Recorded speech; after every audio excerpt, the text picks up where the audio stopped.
प्यारे बच्चों, कक्षा 6 की हिंदी की पुस्तक मंजरी का पाठ 2 अपना स्थान स्वयं बनाइए। यह एक कहानी है और इसको कन्हैयालाल मिश्र प्रभाकर ने लिखा है।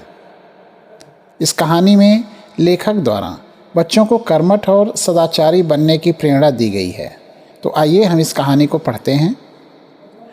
राजा ने एक दिन अपने मंत्री से कहा, मुझे अपने लिए एक आदमी की ज़रूरत है।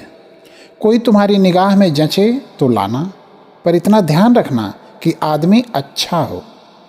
बहुत दिनों की जांच पड़ताल के बाद मंत्री को एक युवक जंचा।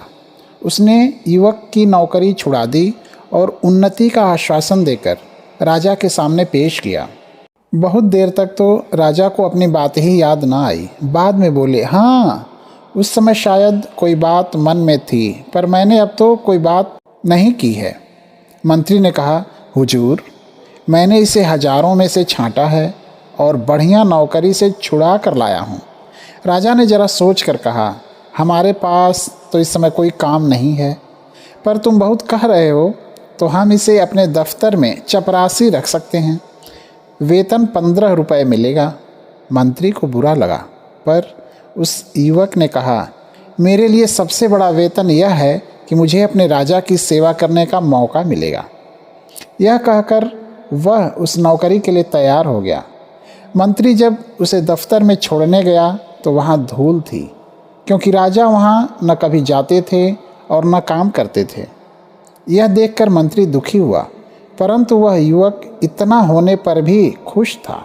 उसने अच्छा स्थान दिलाने के लिए मंत्री के प्रति कृतज्ञता प्रकट की। युवक ने लगातार कई दिनों तक उस दफ्तर को साफ करके उसे शाही दफ्तर का रूप दे दिया। उस दफ्तर में एक छोटी सी कोठरी थी।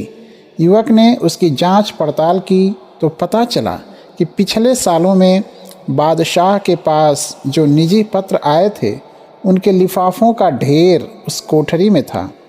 उनमें से बहुत से लिफाफों पर सोने की पच्चीकारी थी और रत्न जड़े थे। ये वे लिफाफे थे जो विवाह जैसे शुभ अवसरों पर दूसरे राजाओं और अमीर उमराओं के यहाँ से आए थे। युवक ने कारीगर लगाकर सब कीमती सामान लिफाफों पर से उतरवा लिया और बाजार में बेच दिया। सामान बेचकर उसे कई हजार रुपए मिले। उनमें से कुछ रुपए तो उसने दफ्तर में बढ़िया फर्नीचर और चित्र आदि लगाने में खर्च कर दिए और बाकी सरकारी खजाने में जमा कर दिए।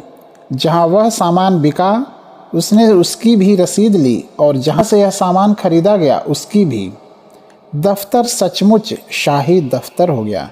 चुगलखोरों ने राजा से उसकी शिकायत की कि वह रुपया लुटा रहा है।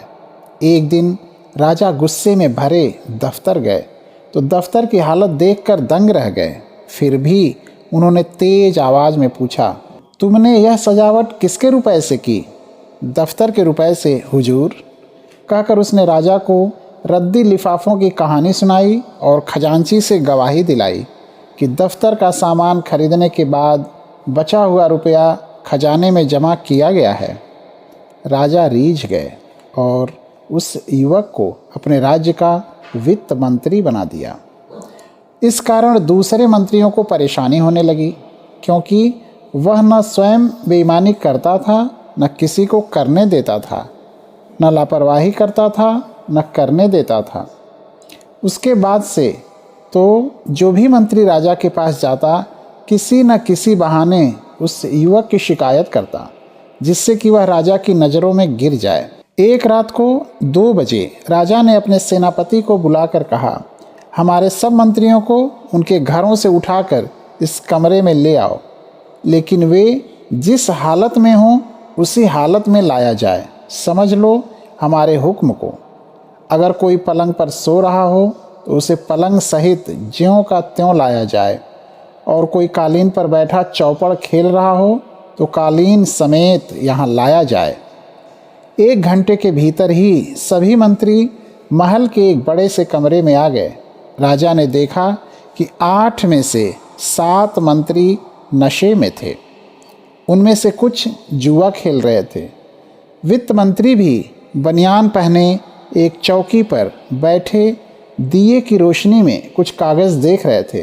सभी मंत्री बहुत लज्जित हुए। तब राजा ने वित्त मंत्री से पूछा, जनाब, रात में 2 बजे किस कागज़ में उलझे हुए थे? उसने उत्तर दिया, हुजूर, दूर के इलाके से इस साल का जो राज कर आया है उसमें पिछले साल से 1 पैसा कम है, तो बार बार देख रहा था कि जोड़ में भूल है या सचमुच पैसा कम है। राजा ने अपने जेब से 1 पैसा फेंक कर कहा, लो, अब हिसाब ठीक कर दो और जाओ आराम करो। वित्त मंत्री ने नम्रता के साथ पैसा वापस करते हुए कहा, हुजूर, पैसा तो मैं भी डाल सकता था, पर यदि पैसा कम है और उसके लिए पूछताछ न हुई तो इससे अफसरों में ढील और बेईमानी पैदा होगी। उसकी बात सुनकर राजा बहुत खुश हुए और उन्होंने उस युवक को राज्य का प्रधानमंत्री बना दिया।